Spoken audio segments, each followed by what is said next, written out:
Hello. ഈ video കുറച്ച് എന്താ പറയുക, ലൊക്കേഷൻ മാറി എൻ്റെ കംഫർട്ട് സോണിൽ നിന്നൊക്കെ ഞാൻ മാറിയിട്ട് വന്നിരിക്കുകയാണ്. അരവിന്ദിൻ്റെ വീട്ടിലാണ്. ഈ ഇരിക്കാനും ലൈറ്റിങ്ങും ഒന്നും ഇവിടെ കറക്റ്റ് അല്ലല്ലോ, അതുകൊണ്ടാണ് അങ്ങനെ പറഞ്ഞത്. കംഫർട്ട് സോണിൽ നിന്ന് മാറി നമ്മൾ ശീലിക്കുകയും വേണം. ബിക്കോസ് എന്നാൽ മാത്രമേ നമുക്ക് അഡാപ്റ്റ് ചെയ്യാൻ പറ്റുള്ളൂ. സോ ഈ കംഫർട്ട് സോണിൽ എപ്പോഴും ഇരുന്നാലും തന്നെയും നമ്മൾ വേറൊരു സ്ഥലത്തേക്ക് പോകുമ്പോൾ നമ്മൾ അഡാപ്റ്റ് ചെയ്യുമോ എന്ന് നമ്മൾ അറിയുകയും വേണം. ബിക്കോസ് എന്താ ഞാൻ ഈ ഒരു ടോപ്പിക്കുമായിട്ട് വന്നതെന്ന് വെച്ചാൽ, adaptability shows that how you can become successful, അല്ലെങ്കിൽ ആർക്കാണ് സക്സസ്ഫുൾ ആകാൻ പറ്റുക എന്നുള്ളതിൻ്റെ ഒരു ഉദാഹരണമാണ് അഡാപ്റ്റബിലിറ്റി. ഞാൻ എൻ്റെ പഴയ കഥകളിലൊക്കെ പറഞ്ഞിട്ടുണ്ട്, എങ്ങനെയാണ് 4 കാലിൽ പൂച്ചയെ പോലെ നമ്മൾ വന്ന് വീഴേണ്ടത്. എവിടെ കൊണ്ടുപോയി ഇട്ടാലും നമ്മൾ അവിടെ 4 കാലിൽ വീഴണം, നമ്മൾ പതറാൻ പാടില്ല. ഇതൊക്കെ ഞാൻ വേറെ വീഡിയോസിലൊക്കെ പറഞ്ഞിട്ടുണ്ട്. എൻ്റെ ഇൻസ്റ്റഗ്രാം കാണുന്നവർക്കറിയാം. എന്താ പറയുക, എക്സിബിറ്റ് ഫെലൈൻ ട്രേറ്റ്സ് എന്ന് പറഞ്ഞു. ഫെലൈൻ ട്രേറ്റ്സ് എന്ന് പറഞ്ഞാൽ ഇറ്റ് ഈസ് ലൈക്ക് പൂച്ചയുടെ ക്യാരക്ടർ. പൂച്ചയാണ് ഇങ്ങനെ താഴെ വന്ന് വീഴുന്ന പാർട്ടി. അപ്പോൾ ആ പൂച്ചയുടെ ക്യാരക്ടർ ഒന്ന് അഡോപ്റ്റ് ചെയ്തോളൂ എന്ന് ഞാൻ പറഞ്ഞിരുന്നു. അതാണ് ഇന്നത്തെ തുടക്കത്തിലുള്ള എൻ്റെ വാചകം. പക്ഷേ ഞാൻ ഈ വീഡിയോ ചെയ്യുന്നത് അനൂപ് എന്ന് പറഞ്ഞിട്ട് ഒരു 26 വയസ്സുകാരൻ എൻ്റെ വീഡിയോയുടെ താഴെ വന്നിരുന്നു പറഞ്ഞു, ചേച്ചി എൻ്റെ അച്ഛനും അമ്മയും, ഞാനൊരു ഗവൺമെൻറ് ഉദ്യോഗസ്ഥനാണ്. അതാണ് അനൂപ് കേൾക്കുന്നുണ്ടാവുമെന്ന് വിശ്വസിക്കുന്നു. ഞാൻ ഇന്ന് ഇടാമെന്ന് പറഞ്ഞതുകൊണ്ട് തന്നെയാണ് ഞാൻ എല്ലാം മാറ്റി വെച്ചിട്ട് ഇത് പറയുന്നത്. ഇതും ഈ ജീവിത കഥകളിൽ ഒരു ഏടാണ് എൻ്റെ. ഞാൻ പറഞ്ഞിട്ടുണ്ട്, പഴയ വീഡിയോയിൽ ഏതിലോ ഒന്നിൽ ഞാൻ പറഞ്ഞിട്ടുണ്ട് ഞാൻ എങ്ങനെയാണ് വീട് വാങ്ങിച്ചതെന്നൊക്കെ, EMI ഇട്ടിട്ട്. സോ ഈ അനൂപ് ചോദിക്കുകയാണ്, 26 വയസ്സുകാരനായ ഗവൺമെൻറ് ഉദ്യോഗസ്ഥനാണ് ഞാൻ, എന്നെ അച്ഛനും അമ്മയും നിർബന്ധിക്കുന്നു വീട് വാങ്ങിക്കണോ വേണ്ടിയോ എന്നുള്ളത്. നോക്കൂ, EMI ഇട്ടിട്ട് ഇതിൽ ഞാൻ പെട്ടെന്ന് യെസ് ഓർ നോ എന്ന് പറയാൻ പറ്റാത്തത് കൊണ്ടാണ് ഇന്ന് വിശദമായിട്ട് ഞാൻ വീഡിയോ ചെയ്യാമെന്ന് പറഞ്ഞത്. ഈ വീട് വാങ്ങിക്കുക എന്ന് പറയുമ്പോൾ നമ്മൾ 2-3 കാര്യങ്ങൾ വളരെ ചിന്തിച്ച് വേണം ചെയ്യാനായിട്ട്. ഈ ഗവൺമെൻറ് ഉദ്യോഗസ്ഥൻ എന്ന് പറയുമ്പോൾ എനിക്ക് സാലറി എന്താണെന്ന് അറിയില്ല, എന്ത് ഉദ്യോഗമാണെന്ന് അറിയില്ല. പക്ഷേ 50% മാത്രമേ നമ്മൾ EMI ആയിട്ട് അടയ്ക്കാൻ വേണ്ടിയിട്ട് എടുക്കാൻ പാടുള്ളൂ. 75% എടുക്കാം അനൂപിന്. ഇപ്പോൾ അനൂപ് വേറെ കടങ്ങളൊന്നും ഇല്ലെങ്കിൽ അച്ഛൻ്റെ അമ്മയുടെയും കൂടെയാണ് ഇരിക്കുന്നതെങ്കിൽ ആ 25% കൊണ്ട്, ബാച്ചിലർ ആയതുകൊണ്ട് അനൂപിന് ജീവിക്കാൻ പറ്റുമെങ്കിൽ, ഒരു തടസ്സങ്ങളും ഉണ്ടാകാൻ പാടില്ലാതെ ജീവിക്കണം. കടം വാങ്ങിക്കാനോ അല്ലെങ്കിൽ ക്രെഡിറ്റ് കാർഡിൽ സ്പെൻഡ് ചെയ്യാനോ നോക്കരുത് വീട് വാങ്ങിക്കുകയാണെങ്കിൽ. സോ വീട് വാങ്ങിക്കുമ്പോൾ ഉള്ള ഒരു ഗുണം എന്താണെന്ന് വെച്ചാൽ, you will be disciplined in paying that EMI കേട്ടോ. SIP ഇട്ടിട്ട് ഇക്വിറ്റി മാർക്കറ്റിൽ ഇട്ടാൽ കൂടുതൽ കാശ് കിട്ടും എന്ന് എല്ലാവരും പറയും അല്ലേ. ഇക്വിറ്റി മാർക്കറ്റ് എന്ന് പറഞ്ഞാൽ എല്ലാവർക്കും അറിയാമല്ലോ, നിഫ്റ്റിയിലും സെൻസെക്സിലും ഒക്കെ ഇടുന്നില്ലേ ആൾക്കാർ. അതിൽ ഇട്ടാൽ കൂടുതൽ പൈസ ലാഭം കിട്ടും. കാരണം we are just investing in some business എന്ന് പറഞ്ഞിട്ട്. നമ്മൾ അങ്ങനെ ചെയ്യുകയാണെങ്കിൽ ദീർഘകാലത്തേക്ക് നമ്മളത് ചെയ്യുമോ? കറക്റ്റായിട്ട് ഒരു 10-20 വർഷം ദീർഘകാല നിക്ഷേപം ചെയ്താലാണ് എന്താ പറയുക, കോടികളുടെ ലാഭം നമുക്ക് കാണാൻ പറ്റുള്ളൂ. അതേസമയം നിങ്ങൾ ഒരു റിയൽ എസ്റ്റേറ്റിലാണ് നിങ്ങൾ നിക്ഷേപിക്കുന്നതെങ്കിൽ എന്താകും എന്ന് വെച്ചാൽ, റിയൽ എസ്റ്റേറ്റും പതുക്കെ പൊങ്ങി വരികയും ചെയ്യും. നിങ്ങളുടെ ഏണിംഗ് കപ്പാസിറ്റി, എക്സാമ്പിളിന് പറയാൻ കേട്ടോ, 1 ലക്ഷം രൂപയാണ് നമ്മുടെ ശമ്പളമെങ്കിൽ, എല്ലാവർക്കും 1 ലക്ഷം ഉണ്ടാവണമെന്നില്ല, വേണ്ട, നമുക്ക് 50,000 എടുക്കാം. 25,000 രൂപ മാറ്റി വെച്ചിട്ട് 25,000 രൂപ നിങ്ങൾ ഇക്വിറ്റിയിൽ നിക്ഷേപിക്കുകയാണെങ്കിൽ 25 നിങ്ങൾക്ക് ചിലവിന് വീട്ടുകളിലെ കാര്യങ്ങളൊക്കെ ചെയ്ത് പോവുകയാണെങ്കിൽ ആ 25ഉം നിങ്ങൾ 20 വർഷത്തേക്ക് നിക്ഷേപിക്കുമോ? അതാണ് ഞാൻ ചോദിക്കുന്നത്. അതൊരു ക്വസ്റ്റ്യൻ. 2, വീട് വാങ്ങിച്ചു വന്നിരിക്കട്ടെ, ഒരു 1 കോടിയുടെയോ അല്ലെങ്കിൽ ഒരു 75 ലക്ഷം എന്ന് വയ്ക്കുക, വീട് വാങ്ങിച്ച് മാസം എന്തായാലും ഒരു മിനിമം 50 to 60 അതിനകത്തേക്ക് മാറ്റി വെക്കേണ്ടി വരും. അപ്പോൾ ഈ 1 ലക്ഷം രൂപ സമ്പാദ്യമുള്ള മാസവരുമാനമുള്ള ആളാണെങ്കിൽ പറ്റും. 50,000 രൂപയുള്ള ആൾ 40,000 രൂപയ്ക്ക് വീട് വാങ്ങിക്കരുത്, EMI എടുക്കരുത്, അത് ബുദ്ധിമുട്ടാകും. അതേസമയം വേറെ യാതൊരു ചെലവുകളും ഇല്ല, അച്ഛൻ്റെ അമ്മയുടെയും കൂടെ താമസിക്കാൻ പറ്റുമെങ്കിൽ വാങ്ങിച്ചോളൂ. ഇനി ഒന്ന് ചിന്തിക്കേണ്ടത്, ഗവൺമെൻറ് ഉദ്യോഗസ്ഥനായ ഇദ്ദേഹത്തിന് ട്രാൻസ്ഫറബിൾ ജോബായിരിക്കും. അപ്പോൾ ഈ വീട് എന്തിനു വേണ്ടിയിട്ടാണ് വാങ്ങിക്കുന്നത്? റെൻറ്റിന് കൊടുക്കാൻ വേണ്ടിയിട്ടാണെങ്കിൽ ഐ വിൽ സേ ഇപ്പോൾ ഒന്നും അത് ചെയ്യുന്നത് അത്ര നല്ലതായിരിക്കില്ല. കാരണം ഇപ്പോൾ നിൽക്കുന്ന മാർക്കറ്റിൽ റെൻറ്റ് അധികം കിട്ടാൻ സാധ്യതയില്ല അല്ലേ.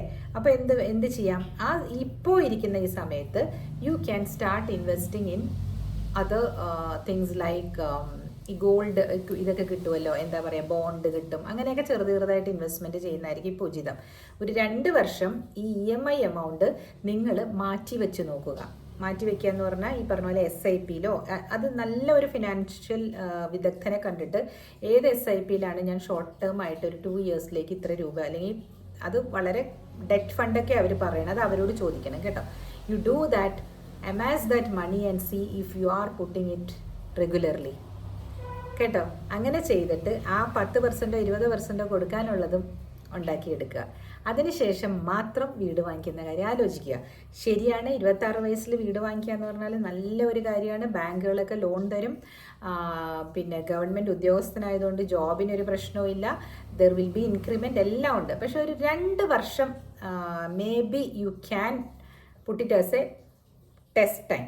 അത് ഒരു സജഷൻ. രണ്ടാമത്തെ സജഷൻ, അമ്മയും അച്ഛനും തരാമെന്ന് പറഞ്ഞിട്ടുണ്ട് അഡ്വാൻസ് എമൗണ്ട് ഇടാനായിട്ട്. ഓഹോ, then very well, go head with it എന്നേ ഞാൻ പറയൂ. വേഗം പോയിട്ട് നല്ല നിങ്ങളുടെ ബഡ്ജറ്റ് അനുസരിച്ചുള്ളൊരു വീട് കണ്ടുപിടിക്കുക. ടൗണിൽ, it should be in Trivandrum or Ernakulam അങ്ങനെയുള്ള സ്ഥലങ്ങളിലായിരിക്കണം നിങ്ങൾ വാങ്ങിക്കേണ്ടതെന്നാണ് ഞാൻ പറയുന്നത്. Suppose if it is in Kerala, കോഴിക്കോടോ അല്ലെങ്കിൽ ബാക്കിയുള്ള ടൗൺസിൽ നമ്മൾ താമസിക്കുന്നുണ്ടെങ്കിൽ മാത്രമാണ് വീട് വാങ്ങിക്കേണ്ട ആവശ്യമുള്ളൂ എന്നാണ് എൻ്റെ അഭിപ്രായം കേട്ടോ. ചിലപ്പോൾ ഇതിനകത്ത് ഡിഫറൻസ് ഒക്കെ ഉണ്ടാകാം, പറയാം നിങ്ങൾക്ക്. അപ്പോഴാണല്ലോ നമ്മുടെ ഡിസ്കഷൻസ് മുമ്പോട്ട് പോവുള്ളൂ. അപ്പോൾ അനൂപിന് വേണമെങ്കിൽ ചെയ്യാവുന്ന കാര്യം എന്താണെന്ന് വെച്ചാൽ, സപ്പോസ് ട്രിവാൻഡ്രമാണ് ജോലിയെങ്കിൽ അല്ലെങ്കിലും കൂടി you just choose one good builder, best of the builders. അല്ലെങ്കിൽ എറണാകുളം പ്രാന്തപ്രദേശങ്ങളിലാണ് ജീവിക്കുന്നതെങ്കിൽ ഈ സിറ്റിയിൽ, ടൗണിൽ നമ്മുടെ ബഡ്ജറ്റ് ഒന്ന് അലോക്കേറ്റ് ചെയ്തിട്ട് if you are able to do that, go ahead. പക്ഷേ ഈ 20% നിങ്ങൾ ഉണ്ടാക്കിയിരിക്കണം, അല്ലെങ്കിൽ അച്ഛനമ്മയും തന്നിരിക്കണം. അതല്ലാതെ അതിനും ലോണാണ് നോക്കുന്നതെങ്കിൽ ഡോണ്ട് ഡൂ ദാറ്റ്. അത് ഉണ്ടാക്കാൻ വേണ്ടിയിട്ട് you just go to the parallel type of investment mode. അപ്പോൾ അതിനകത്തും ഒരു അറിയാനും പറ്റും. 26 വയസ്സിലേ ഉള്ളൂ, 28 വയസ്സാകുമ്പോഴേക്കും വാങ്ങിച്ചാലും മതി. ഞാൻ വീട് വാങ്ങിച്ചത് എൻ്റെ വിവാഹം കഴിഞ്ഞ് എൻ്റെ മകൾക്ക് 8 വയസ്സായപ്പോഴാണ്. അതായത് എനിക്ക് ഒരു 32 വയസ്സ് ഉണ്ടാകും. 23 വയസ്സിലേക്കാണ് ഞാൻ വിവാഹം കഴിക്കുന്നത്. ഏകദേശം 33 വയസ്സ് എന്നോടടുക്കുമ്പോഴാണ് ഞങ്ങൾ ആദ്യം ബാംഗ്ലൂരിൽ വീട് വാങ്ങിക്കുന്നത്. അത് റെൻറ്റിന് ഞങ്ങൾ ഒരു 5-8 വർഷം താമസിച്ചു മദ്രാസിൽ. അത് കഴിഞ്ഞിട്ട് ബാംഗ്ലൂരിലേക്ക് ജോലി ആയി എൻ്റെ ഹസ്ബൻഡിന്. അപ്പോൾ അദ്ദേഹത്തിന് എഫോർഡ് ചെയ്യാൻ പറ്റും എന്നുള്ള തരുണത്തിലാണ് ഞങ്ങൾ റെൻറ്റ് കൊടുക്കുകയാണെങ്കിലും നല്ല റെൻറ്റ് കൊടുത്താലാണ് നല്ല വീട് കിട്ടുള്ളൂ എന്ന് പറഞ്ഞപ്പോൾ ആ റെൻറ്റിനേക്കാൾ ഒരു 4000-3000 ആണ് കൂടുതലുണ്ടായുള്ളൂ EMI. അന്ന് അത്ര പലിശ ഉണ്ടായിരുന്നില്ല. I think it was some 5% or 6%. എന്തായാലും 8%-ന് മുകളിൽ പലിശ ഉണ്ടായിരുന്നില്ല. ആ സമയത്താണ് ഞങ്ങൾ EMI എടുത്ത് ഒരു ഫ്ലാറ്റ് വാങ്ങിക്കുന്നത്. ഫ്ലാറ്റിൻ്റെ വില ഈ 20 ലക്ഷത്തിൻ്റെ അടുത്തായിരുന്നു, എല്ലാം ഉൾപ്പെടെ. ഇൻറ്റീരിയേഴ്സും പിന്നെ എന്താണ് കാർ പാർക്കിങ്ങും പിന്നെ ചെറിയ ഒരു ക്ലബ്ബും അങ്ങനെയൊക്കെ ഉള്ള ഒരു ശരിക്കും ഒരു മോഡുലാർ കിച്ചൺ എന്ന് പറയുന്ന പോലെ മോഡുലാർ ഫ്ലാറ്റ് നമ്മൾ കണ്ട് അതിനൊരു കോമ്പാക്ട് ഫ്ലാറ്റ്. സോറി, മോഡുലാർ എന്ന് പറഞ്ഞാൽ കറക്റ്റ് ആവില്ല. മോഡുലാർ എന്ന് പറയുമ്പോൾ ഒരു എല്ലാം ഇങ്ങനെ വെച്ചേക്കുന്നില്ല, അങ്ങനെയല്ല. നമ്മൾ എടുത്തിട്ട് നമ്മൾ ചെയ്തതാണ് ഫ്ലാറ്റ്. അപ്പോൾ അതിന് എല്ലാം കൂടെ അത്രയും രൂപയാണ് ആ സമയത്തായത്. എൻ്റെ കുറച്ച് ഗോൾഡൊക്കെ വിറ്റു ആ സമയത്ത്. എന്നിട്ട് 7 ലക്ഷം രൂപയോളം അഡ്വാൻസ് കൊടുത്തു ഞങ്ങൾ. ബാക്കി 13.5 ലക്ഷത്തോളം ഞങ്ങൾക്ക് ലോൺ ഉണ്ടായിരുന്നു. അങ്ങനെ ഞങ്ങൾ താമസിക്കാൻ തീരുമാനിക്കുന്നു. ഞാൻ ഇവിടെ ലോൺ അടയ്ക്കുന്നത്, ഇവിടെ വീട്ടിൽ റെൻറ്റ് ഇവിടെ അടച്ചുകൊണ്ടിരുന്നത് സംതിങ് എറൗണ്ട് എത്രയായിരുന്നു, ഒന്ന് വളരെ കുറവായിരുന്നു. 8,000 രൂപയുടെ അടുത്തെങ്ങാണ്ടായിരുന്നു റെൻറ്റ് എന്ന് എനിക്ക് തോന്നുന്നു. എനിക്ക് ഓർമ്മ കിട്ടുന്നില്ല, മദ്രാസിൽ. അപ്പോൾ അത് വീട് വിട്ടിട്ട് നമ്മളിവിടെ വന്ന് താമസിക്കുമ്പോൾ 13,000 രൂപ എൻ്റെ ഹസ്ബൻഡും ഞാനും കൂടിയല്ലേ ചെയ്യാൻ പോകുന്നതെന്ന് പറഞ്ഞിട്ട്. ബിക്കോസ് എനിവേ 2 വീടായിരുന്നു ഞങ്ങൾക്ക്. അദ്ദേഹം ഒരു ചെറിയ കുഞ്ഞ് 1 BHK ഫ്ലാറ്റായിരുന്നു ബാംഗ്ലൂരിൽ. And he used to travel every weekend. ഞാൻ അല്ലെങ്കിൽ അങ്ങോട്ട് പോകും, എന്നിട്ട് കുക്ക് ചെയ്ത് വെച്ചിട്ട് തിരിച്ച് പിന്നെ ഇങ്ങോട്ട് വരും. കാരണം I was practising here in Chennai high court and my daughter was studying in a decent school. So I didn't want to move to Bangalore as such. പക്ഷെ പിന്നെ ഞങ്ങൾ ഇതിങ്ങനെ നല്ല ജോലിയാണ്, ഇറ്റ് ഈസ് ഗോയിങ് ഓൺ എന്ന് കണ്ടപ്പോൾ I was just thinking okay എന്നാൽ ഒരു വീട് വാങ്ങിച്ചിട്ട് ആ വീട് സെറ്റ് ആകുമ്പോഴേക്കും I will move to Bangalore എന്ന് പറഞ്ഞാണ് ഞങ്ങൾ ഈ വീട് വാങ്ങിക്കുന്നത്. ഐ മീൻ ലൈക്ക് ഈ ഫ്ലാറ്റ് വാങ്ങിക്കുന്നത്. So and he was staying there for some time. ആ സമയത്ത് ഒരു വീക്കെൻഡിൽ ഇവിടെ വരുമ്പോൾ ആരോ പറഞ്ഞു ചെന്നൈയിലുള്ളൊരു വലിയ കമ്പനിയിൽ അദ്ദേഹത്തിന് ഇൻ്റർവ്യൂവിന് വിളിച്ചു. And it just got through. അപ്പം നമുക്കുണ്ടായൊരു സന്തോഷം, നമ്മളിതൊന്നും കെട്ടിപ്പറക്കി ബാംഗ്ലൂർക്ക് പോയില്ല. We had A parallel setup അവിടെ, അത്രേ ഉള്ളൂ. പിന്നെ അത് റെൻറ്റിന് വിട്ടിട്ട് ആ വീട് ആ സമയത്ത് റെൻറ്റിന് പോയത് 12,000 റുപ്പീസ് പെർ മന്താണ്. അതിൻ്റെ EMI 13,500 ആണ്. ആലോചിച്ച് നോക്കും, 1,500 ഞങ്ങളുടെ കയ്യിൽ നിന്ന് പോയിട്ടുള്ളൂ. അത് അങ്ങനെ അങ്ങനെ അങ്ങനെ അങ്ങനെ അക്യുമുലേറ്റ് ആയി. ഇപ്പോൾ അത് സെയിലിന് ഇടാനായിട്ട് ഞാൻ നോക്കുമ്പോൾ 1.05 അതാണ് അതിൻ്റെ വില. നിങ്ങൾ ഇനി കാൽക്കുലേറ്റ് ചെയ്തോളൂ. ഇത്രേ എനിക്ക് പറയാൻ പറ്റുള്ളൂ. ബിക്കോസ് ഞാൻ മാത്തമാറ്റിക്സിലൊന്നും അത്ര ഇതല്ല. ബട്ട് അതിൽ ലോണൊന്നുമില്ല. അതിൻ്റെ ലോണ് മുഴുവനും ഇങ്ങനെ ഈ റെൻറ്റിലാണ് പോയിക്കൊണ്ടിരുന്നത്. ഇപ്പോൾ 30,000 ഉള്ളൂ. ഇപ്പോൾ നിങ്ങൾ പറയും, അപ്പോൾ ചേച്ചി ഈ ഒരു ആർഗ്യുമെൻറ്റ് ഞാൻ പലരിൽ നിന്ന് കേട്ടതുകൊണ്ട് ഞാനത് വിശദീകരിക്കുകയാണ്. 1 കോടി 1.10 ഒക്കെ കിട്ടുന്ന ഇത് ബാങ്കിൽ കൊണ്ടുപോയിട്ട് കഴിഞ്ഞാൽ 75,000 കിട്ടൂലേ വിറ്റിട്ട്, നിങ്ങൾക്ക് 30,000 അല്ലേ കിട്ടുന്നുള്ളൂ എന്ന് ചോദിക്കും. അങ്ങനെയല്ല നോക്കണ്ടേ. ഞങ്ങളുടെ ഇൻവെസ്റ്റ്മെൻറ്റ് എത്രയായിരുന്നു? 20 ലക്ഷം അല്ലേ? അതിൻ്റെ എത്ര മടങ്ങ് ഞങ്ങൾക്ക് കിട്ടുന്നുണ്ട്? ഞാൻ അതേ നോക്കുന്നത്. അങ്ങനെയാണ് എൻ്റെ കാൽക്കുലേഷൻ. ആ 20 ലക്ഷത്തിൻ്റെ എത്ര മടങ്ങാണ് ഞങ്ങൾക്ക് ഇപ്പോൾ കിട്ടുന്നത് അല്ലേ? 20 ലക്ഷത്തിൻ്റെ 3% അല്ലേ ആദ്യം കിട്ടിക്കൊണ്ടിരുന്നുള്ളൂ. കുറച്ച് 3% എന്ന് പറഞ്ഞിട്ടുണ്ടെങ്കിൽ 6,000 7,000 വരുള്ളൂ. അല്ലെങ്കിൽ 12,000 മുതൽ കിട്ടുമായിരുന്നു കേട്ടോ. അപ്പോൾ കുറച്ച് ലാഭം ഉണ്ടായിരുന്നു അതിനകത്ത്. അപ്പോൾ പലതും അത് let me tell you very very very straight. Real estate choose ചെയ്യുമ്പോൾ ചൂസ് ദ ബിൽഡർ വൈസ്ലി. അതായത് കുറച്ച് നെയിം എന്തായാലും മാറ്ററാണ് അതിനകത്ത്. പിന്നെ സെക്കൻഡ് തിങ് വന്നിട്ട് look at the construction, undivided share നോക്കുക. മൂന്നാമത് ലൊക്കേഷൻ നോക്കുക. അതിന് ചുറ്റും വല്ല എന്താ പറയുക, ഇതൊക്കെ ഉണ്ടല്ലോ പ്ലാന്റ് ഉള്ള സ്ഥലം, അതൊന്നും എടുക്കാതിരിക്കുക. കുപ്പ ഇടുന്ന സ്ഥലമൊക്കെ നോക്കുക, അതൊക്കെ ഉണ്ടോ നോക്കുക. ആ ഫെസിലിറ്റീസ് നിങ്ങളൊന്ന് ശ്രദ്ധിക്കുക. ചുറ്റിനുള്ള ഫെസിലിറ്റീസ് എങ്ങനെയൊക്കെയാണ്, കുപ്പ കിടക്കുന്ന സ്ഥലമാണോ, വെള്ളം കയറുന്നതാണോ, അതൊക്കെ ഒന്ന് ശ്രദ്ധിച്ചാൽ മാത്രം മതി. വെള്ളമൊക്കെ ഇപ്പം എപ്പോഴും മഴ പെയ്താൽ വെള്ളം വരും. അതല്ല കെട്ടിക്കിടക്കുക, നമുക്ക് നടന്നു പോകാനൊക്കെ ബുദ്ധിമുട്ടുണ്ടോ, അതൊക്കെ നമ്മൾ ചെക്ക് ചെയ്യണം.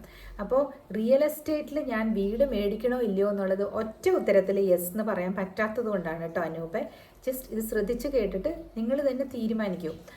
അന്ന് ഞാനാ ചെയ്തത് എനിക്ക് ഉപകാരമായെങ്കിൽ ഇന്ന് ഇപ്പോൾ 1 കോടി ഇടുന്ന ആൾക്കാർക്ക് എൻ്റെ പ്രായം വരുമ്പോഴേക്കും അത് 2-2.5 കോടിയൊക്കെ ആവില്ലേ? ഇൻഫ്ലേഷൻ ബീറ്റ് ചെയ്യുന്ന ഒരു സാധനമല്ലേ റിയൽ എസ്റ്റേറ്റ് എന്ന് പറയുന്നത്. ചിന്തിച്ചു നോക്കൂ.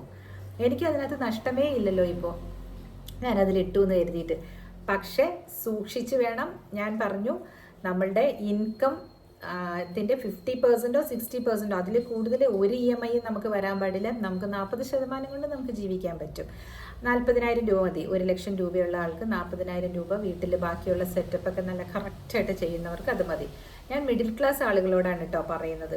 ഞാനൊക്കെ ഒരു മിഡിൽ ക്ലാസ് എന്ന കൂട്ടത്തിലാണ് ഞാൻ എന്നെ പെടുത്തിയിരുന്നത്.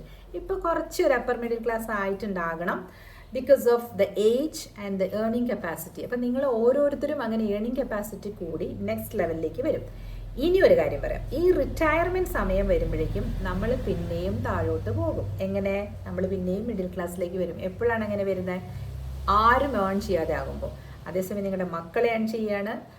അവർ അതേപോലെ തന്നെ ഒരു അച്ഛൻ്റെയും അമ്മയുടെയും പോലെയൊക്കെ അറ്റ് പാർ വിത്ത് അച്ഛനമ്മയുടെ സാലറിയിൽ അവർ ഏൺ ചെയ്യുകയാണെങ്കിൽ നിങ്ങൾക്ക് ഇത് സസ്റ്റെയിൻ ചെയ്യാൻ ഒക്കും. എന്ത്? അപ്പർ മിഡിൽ ക്ലാസ് എന്നുള്ള ലേബൽ. മിഡിൽ ക്ലാസ്സും അപ്പർ മിഡിൽ ക്ലാസ്സും പുവറും ഒക്കെ നമ്മൾ ഉണ്ടാക്കുന്ന ലേബൽസ് ആണ് കേട്ടോ.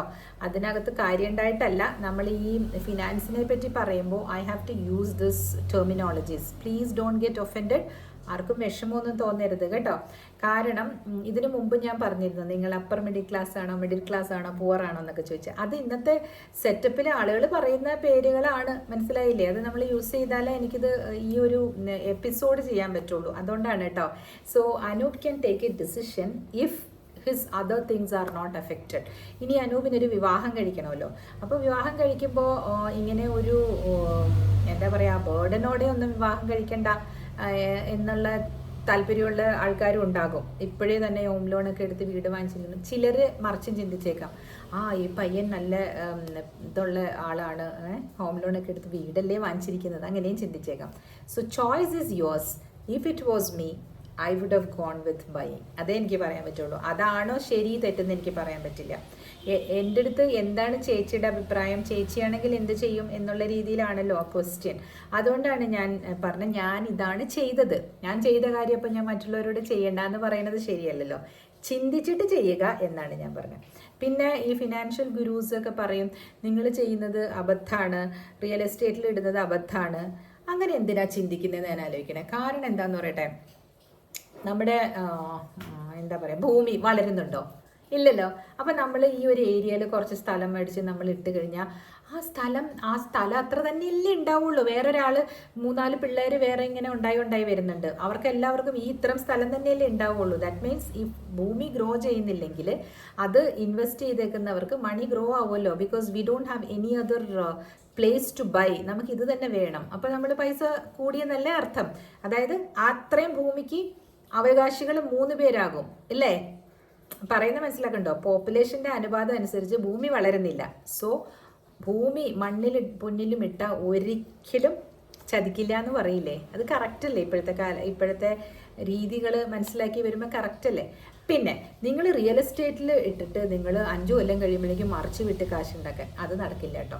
ഇപ്പം നിങ്ങളൊരു 40-50 ലക്ഷത്തിന് ഒരു സാധാരണ കോമ്പാക്റ്റ് ആയിട്ടുള്ള ഒരു യൂണിറ്റ് വാങ്ങിച്ചു കഴിഞ്ഞാൽ അതിന് ഒരു 10 വർഷം കഴിയുമ്പോഴും ചിലപ്പോൾ ഒരു 75 ലക്ഷം ആയിട്ടുണ്ടാവുള്ളൂ. അതുകൊണ്ട് നിങ്ങൾ തളരരുത്. ലോങ് സ്പാനാണ് എപ്പോഴും ഏത് ഇൻവെസ്റ്റ്മെൻ്റ് ആണെങ്കിലും അല്ലേ. ഇപ്പോൾ ഇക്വിറ്റിയിൽ ഇടുന്ന ആൾക്കാരാണെങ്കിലും ഷെയർസിൽ ഇടുന്ന ആൾക്കാരാണെങ്കിലും ഒരു ലോട്ടറി പോലെ ചില ഷെയറൊക്കെ വളർന്നിട്ടുണ്ടാവും എന്നല്ലാതെ മാസം സിസ്റ്റമാറ്റിക് ഇൻവെസ്റ്റ്മെൻറ്റ് പ്ലാനിൽ ഇടുന്ന ആളുകൾക്ക് പണം എപ്പോഴാണ് വലുതാകുക? ഒരു 10-15 അല്ലെങ്കിൽ 20 ഇയേഴ്സിൻ്റെ സ്പാനിലുള്ള കണക്കിലല്ലേ നമ്മൾ കോടികളും ലക്ഷങ്ങളൊക്കെ കാണുള്ളൂ. അപ്പോൾ പിന്നെ അതേപോലെ തന്നെയല്ലേ റിയൽ എസ്റ്റേറ്റ്. ഇട്ടിട്ട് പെട്ടെന്ന് അത് പണമാക്കാൻ പറ്റത്തില്ല. അങ്ങനെ പണമാക്കാനാണെങ്കിൽ you have to look into the alternate എന്താ പറയുക options of buying some gold or buying some liquidity ഉള്ള സാധനങ്ങൾ എന്തെങ്കിലുമൊക്കെ മേടിക്കുക, ഷെയർസ് അങ്ങനെയൊക്കെ. അതും ഇതുപോലെ വൊളറ്റൈലിറ്റിയിൽ അടിപ്പെട്ട് പോയേക്കാം. അപ്പോൾ നമ്മൾ എന്ത് ചെയ്യും? മാർക്കറ്റ് സെൻസെക്സ് 13,000 ഉള്ളപ്പോൾ ഞാൻ കുറച്ച് സാധനങ്ങൾ മേടിച്ചു കഴിഞ്ഞ് കുറച്ച് ദിവസം കഴിഞ്ഞപ്പോഴേക്കും 1 വർഷം അങ്ങോട്ടായപ്പോഴേക്കും സെൻസെക്സ് കുത്തനെ താന്നു. എനിക്ക് വളരെ അതായത് ഈവൻ ഓഫ് ആയിട്ട് പോയി. ഞാൻ പിന്നീട് ആ ഭാഗത്തേക്കേ പോയിട്ടില്ല. ഞാൻ പിന്നെ അത് കാരണം I just concentrated on my house, അത്രയേ ഉള്ളൂ. കാരണം കൂടുതൽ രീതികളിൽ ഇൻവെസ്റ്റ് ചെയ്യാൻ എനിക്കറിയില്ലായിരുന്നു, പേടിയുമായിരുന്നു. പിന്നെ മലയാളീസിന് എപ്പോഴുമുള്ള ഒരു ഇതാണ് റിയൽ എസ്റ്റേറ്റിൽ ഇൻവെസ്റ്റ് ചെയ്ത് കഴിഞ്ഞാൽ സമാധാനമായിട്ടിരിക്കാം അല്ലേ. പിന്നെ നമ്മുടെ ബാക്കിയുള്ള കാര്യങ്ങളൊക്കെ നടക്കണമായിരുന്നല്ലോ. അതുകൊണ്ട് I started being very safe. മറ്റത് സേഫ് അല്ല എന്നല്ല, ചെയ്യാൻ അറിയുന്നവർക്ക് സേഫ് ആയിരിക്കാം. എനിക്കതൊരു ഇച്ചിരി പ്രയാസങ്ങൾ ആയിരുന്നു. അതുകൊണ്ട് ഞാനതത്ര ചെയ്തില്ല. ഇപ്പോൾ ഈ വീഡിയോ അനൂപ് പറഞ്ഞതുകൊണ്ടാണ്. അപ്പോൾ അനൂപ് ഇത് ഫുള്ള് കേൾക്കണം, എന്നിട്ട് കമൻറ്റ് ചെയ്യണം എന്താണ് അനൂപിൻ്റെ ഡിസിഷൻ. അല്ലെങ്കിൽ അച്ഛനോടും അമ്മയോടും വീഡിയോ കാണിച്ചു കൊടുക്കണം, ഈ ചേച്ചി ഇങ്ങനെയാണ് പറഞ്ഞത് എന്ന് വീഡിയോ കാണിച്ചു കൊടുക്കുക. എന്നിട്ട് നിങ്ങൾ ഇരുന്നിട്ട് ഡിസ്കസ് ചെയ്യുക. കാരണം എനിക്ക് നിങ്ങളുടെ ഫിനാൻഷ്യൽ ബാക്ക്ഗ്രൗണ്ട് അറിയില്ല, കടങ്ങളൊക്കെ വേറെ ഉണ്ടോയെന്ന് അറിയില്ല. സോ ഞാനൊരു സ്പെക്കുലേഷൻ്റെ പുറത്തും ഞാൻ ചെയ്ത കാര്യത്തിൻ്റെ പുറത്തുമാണ് കേട്ടോ ഈ അഡ്വൈസ്. ഇത് അഡ്വൈസ് ആയിട്ട് എടുക്കേണ്ട, എൻ്റെ ഒപ്പീനിയൻ ആയിട്ട് എടുത്താൽ മതി. ഫിനാൻഷ്യൽ അഡ്വൈസ് ആയിട്ട് ഒരിക്കലും എടുക്കരുത്. കാരണം അതിന് വേണ്ട എക്യുപ്ഡ് ആയിട്ടുള്ള ആളുകൾ വേറെ ഉണ്ട്. So I don't have that knowledge in finance. എനിക്കുള്ളത് സോഷ്യൽ നോളജാണ്, പിന്നെ ചെയ്തിട്ടുള്ള അനുഭവമാണ്. So just take it as take it with a pinch of salt എന്ന് പറയും. ഇന്നത്തെ ടേക്ക് അവേ അതാണ് കേട്ടോ. Take everything with a pinch of salt. ആരെങ്കിലും എന്തെങ്കിലുമൊക്കെ നമ്മളെ പറ്റി പറഞ്ഞാലും അല്ലെങ്കിൽ മറ്റുള്ളവരെ പറ്റി പറഞ്ഞാലും അതിനെ മൊത്തമായിട്ട് നമ്മളങ്ങോട്ട് ഗ്രാബ് ചെയ്ത് അതെയോ അയാൾ അങ്ങനെയാന്ന് പറയേണ്ട ആവശ്യമില്ല. അവർ പറയുമ്പോൾ വേറൊരാളുടെ അടുത്ത് കേട്ടിട്ട് പറയണമെങ്കിൽ അവരവിടെ നിന്ന് എടുത്ത് ഇവിടെ കൊണ്ടുവരുമ്പോഴേക്കും അതിന് കുറേ ഉപ്പിട്ടിരുന്നു. അപ്പോൾ അതിനകത്ത് എല്ലാം വന്നിട്ട് നമ്മൾ ആലോചിച്ചിട്ട് വേണം നമ്മൾ എടുക്കാൻ എന്നാണ് അതിൻ്റെ അർത്ഥം. Take it with a pinch of salt അല്ലേ? എല്ലാവരും കേട്ടിട്ടില്ലേ അത്? ഇതാണ് ഇന്നത്തെ എൻ്റെ വീഡിയോയുടെ സാരാംശം. പക്ഷെ വീട് എന്ന് പറയുന്ന മലയാളിയുടെ സ്വപ്നം, അതിന് മലയാളീസ് മാത്രമല്ല, ഇന്ത്യൻസിൽ എല്ലാവർക്കും വീടെന്ന് പറയുന്നത് ഒരു വലിയ ചേതോ വികാരമാണ് അല്ലേ. ഇവിടെ ഇപ്പം നാട്ടിൽ വലിയ വലിയ വീടുകളൊക്കെയാണ് പൂട്ടിയിട്ടിരിക്കുന്നത്, ആരും താമസിക്കാനില്ലാതെ. അതൊരു വേറൊരു കഥയാണല്ലേ, അത് ഞാൻ പിന്നീട് പറയാം. ആരും താമസിക്കാനില്ലാത്ത വീടുകൾ ഞാൻ ഒരുപാട് കണ്ടു ഇവിടെ. അതൊക്കെ ഇങ്ങനെ ഇവിടെ ഈ ഏരിയയിലൊക്കെ മാവേലിക്കരയാണല്ലോ, ഈ ഏരിയയിലൊക്കെ ഒരുപാട് വലിയ വലിയ വീടുകളിൽ ആളുകൾ താമസമില്ലാതെ എല്ലാവരും യൂറോപ്പിലും അമേരിക്കയിലും ഒക്കെ പോയിട്ട് സെറ്റിലായ ആൾക്കാരുടെ മക്കൾ അവിടെ ആയതുകൊണ്ട് അവർ പോവുകയും ചിലർ വൃദ്ധസദനത്തിലാവുകയും ഒക്കെ ചെയ്തത് കേൾക്കുകയുണ്ടായി. അത് എങ്ങനെയായിരിക്കാം നമ്മൾ പരിഹരിക്കേണ്ടത്? എൻ്റെ മനസ്സിലൊരു കാര്യം വരുന്നുണ്ട്, എങ്ങനെ പരിഹരിക്കാൻ പറ്റും എന്ന് നാളെ പറയാം. Okay, so keep watching. Anoop especially താഴെ ഒന്ന് കമൻറ്റ് ചെയ്യാൻ മറക്കരുത്. Okay, thank you.